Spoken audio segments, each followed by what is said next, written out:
بسم اللہ الرحمن الرحیم۔ محترم ناظرین، آج میں آپ کو دوڑنے والا پتھر کا واقعہ سناؤں گی۔ میری آپ سے گزارش ہے اس واقعے کو آخر تک ضرور سنیں۔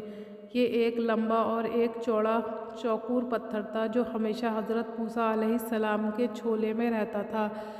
اس مبارک پتھر کے ذریعے حضرت موسیٰ علیہ السلام کے معجزات کا ظہور ہوا، جس کا مذاکرہ قرآن مجید میں ہوا ہے۔ پہلا معجزہ، اس پتھر کا پہلا عجیب کارنامہ جو در حقیقت حضرت موسیٰ علیہ السلام معجزہ تھا، وہ اس پتھر کی دانشمندانہ لمبی دوڑ ہے، اور یہی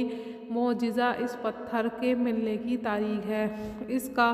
مفصل واقعہ یہ ہے کہ بنی اسرائیل کا یہ کام دستور تھا کہ وہ بالکل ننگے بدن ہو کر مجمع عام میں غسل کیا کرتے تھے، مگر حضرت موسیٰ علیہ السلام کی اس قوم کے ایک فرد تھے اور اسی ماحول میں پلے بڑھے، لیکن خداوند قدوس ان کو نبوت و رسالت کی عظمتوں سے سرفراز فرمایا تھا۔ اس لیے آپ کی عصمت نبوت بھلا اس حیا سوب بے غیرتی کو کب گوارا کر سکتی تھی؟ آپ بنی اسرائیل کی اس بے حیائی، سخت نالہ اور انتہائی بیزار تھے، اس لیے آپ ہمیشہ یا تو تنہائی یا تہبند پہن کر غسل فرمایا کرتے تھے۔ بنی اسرائیل نے جب یہ دیکھا کہ آپ کبھی بھی ننگے ہو کر غسل نہیں فرماتے تو ظالموں نے آپ پر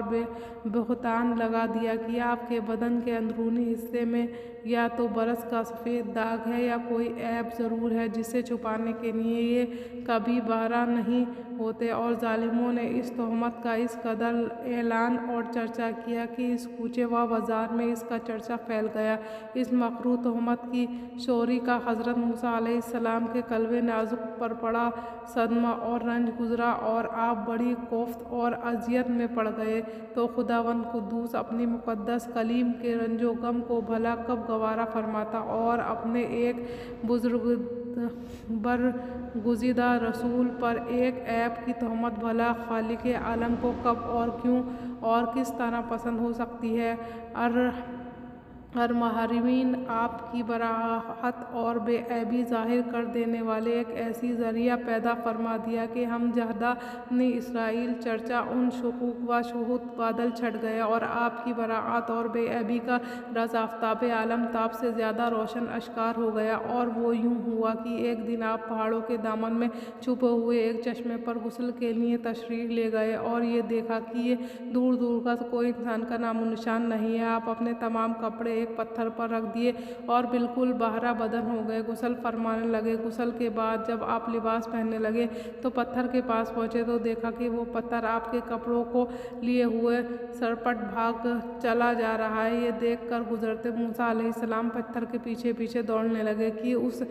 یعنی ایک پتھر میرا کپڑا، ایسے یہ پتھر میرا کپڑا، مگر یہ پتھر برابر بھاگتا رہا، وہاں تک کہ شہر کی بڑی بڑی سڑکوں سے گزرتا ہوا گلی کوچوں میں پہنچ گیا، اور آپ بھی بھرا بدن ہونے کی حالت میں برابر پتھر پر دوڑتے چلے گئے۔ اسی طرح بنی اسرائیل کے ہر چھوٹے بڑے